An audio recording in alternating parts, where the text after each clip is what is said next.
Assalamu alaikum and good morning. May peace and blessings of our Lord be unto all of us.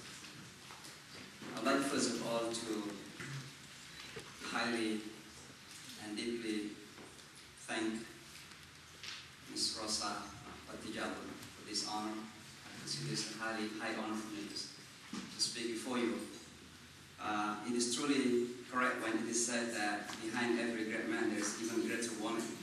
So I'm happy to be here fulfilling the invitation of Ms. Rosa when she called me. I was in Jakarta basically on my way here when she called me informing that she's going to organize this event and she wanted me to be a speaker. And directly I said yes, I will be there.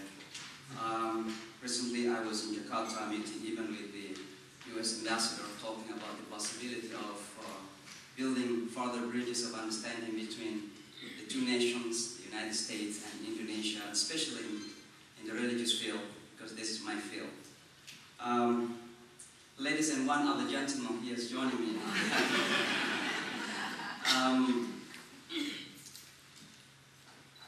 This is truly a great honor because this is a very respectful gathering. And especially,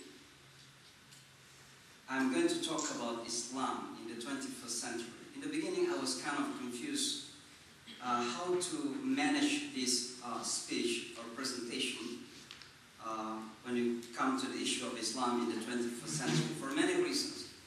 But I think one of the most important reasons is that Islam certainly, especially after September 11, is the most popular religion. The most popular religion, yet probably the most misunderstood and misconceived religion in the world today. As Ms. Rosa mentioned, that Islam is oftentimes misconceived or conceived wrongly as Middle Eastern religion. Or in American context, most of our American friends understand Islam as being either Middle Eastern, African, or South Asians, because these are the most visible Muslim communities in the United States of America. Yet many fail to understand that Indonesia basically, again, is the largest and the most populated Muslim nation in the world. We have over 200 million Muslims in the country. And it does mean that if you combine the whole Arab nation, for example, we are still larger than our brothers and sisters in the Middle East. The whole Muslims in the world are approximately 1.4 or 1.5 billion. And only 18% of those are Middle Eastern. 18%, 1/8. The largest Muslim population basically is in Asia. And we combine between Southeast Asian and South Asians, these are the majority of the Muslims in the world today. Now, Islam certainly is a universal religion. Our Quran oftentimes talks about our Lord as the Lord of human beings. Our Prophet is known as mercy to all humanity. The Quran is known as a guidance for all humanity. From that sense, Islam is a universal. Yet we oftentimes forget that when we come to the practical level and understanding of the religion, Islam is not a monolithic religion. Because the understanding and the practices of the religion are very much influenced by cultural affiliation and social circumstances of particular people. And that's why you may go to South Asian nations and you find the way they practice Islam differently from the Southeast Asian people. You may go to North African, Algeria or Tunisians. You will see them how they practice their social life in terms of religion, in connection to Al-Islam, differently from the Middle East when you come to the Gulf nations, for example, because of the different cultures that they have. And now Muslims in America are growing. And I think Islam is the fastest growing religion in the United States of America after Buddhism. And my hope, and this is my vision personally, and I mention this to all Muslims here, that we are going to see an American Muslim's identity here in the United States, which is not Middle Eastern, neither South Asian, not Southeast Asian. This is American Muslims. And that is our vision basically in the future. And as an imam here in this country, one of my priorities is to push further the Muslims to be mainstream Americans. Because the best way to combat Islamophobia, prejudice, and misunderstanding is to be a part of the society. To see that this country belongs to any American, regardless of their religious beliefs. That is the best way to combat misunderstanding and ignorance about our community. But again, coming back, diversity within the Muslim community is one of the most evident of this community. And that's why generalizations of the Muslims, because of the act of certain people, is certainly wrong and unacceptable. And this brings me into a point that Islam basically is not a new religion. Not a new in terms of faith and not a new in terms of tradition here in the United States.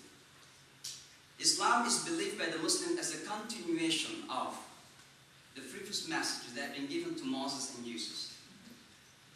So we believe in Moses and Abraham certainly prior to that.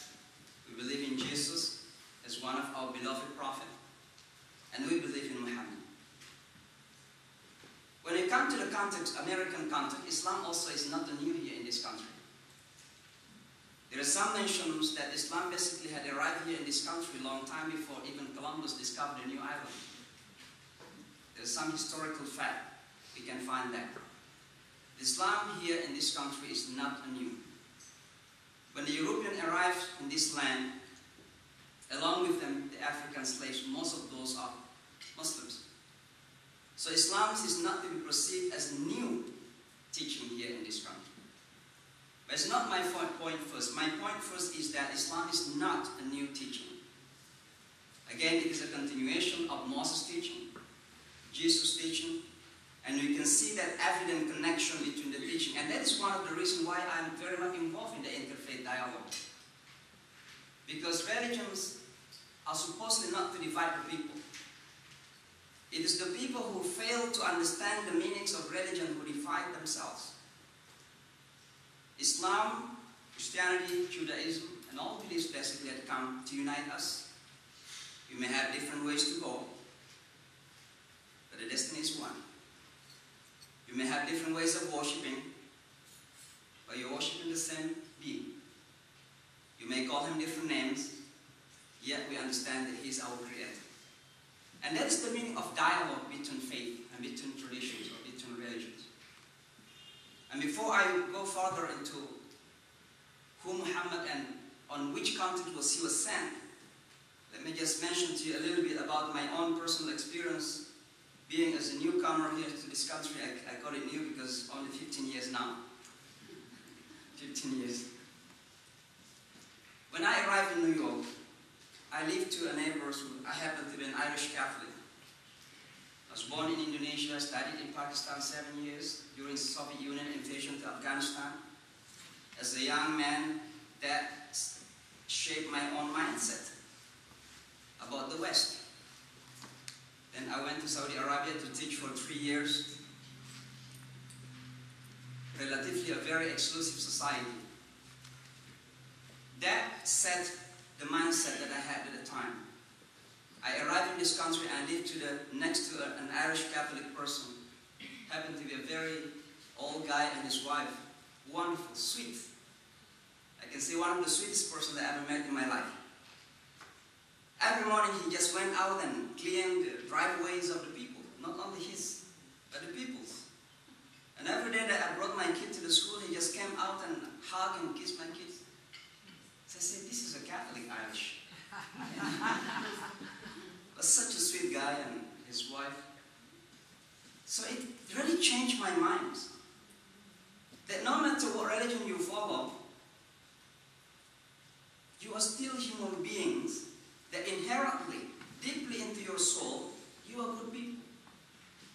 So we cannot judge people on the basis of their faith. Because in each faith communities, there are good, the huge majority, good people, yet there are evil too. So when there are evil Muslims in our community, we cannot generalize that all Muslims tend to be viewed or seen as evils. And that is simply wrong and unacceptable to us. So that is the beginning of the journey that changed my mindset about what I call the other. September 11 happened. I was in Manhattan at the time, and when I walk on the street, nobody knows that I'm an imam because my outfit is like this. You know, probably for some non-Muslim friends, when they say imam means someone who is having big turban and big Arab thawb, a thawb al-Arabi.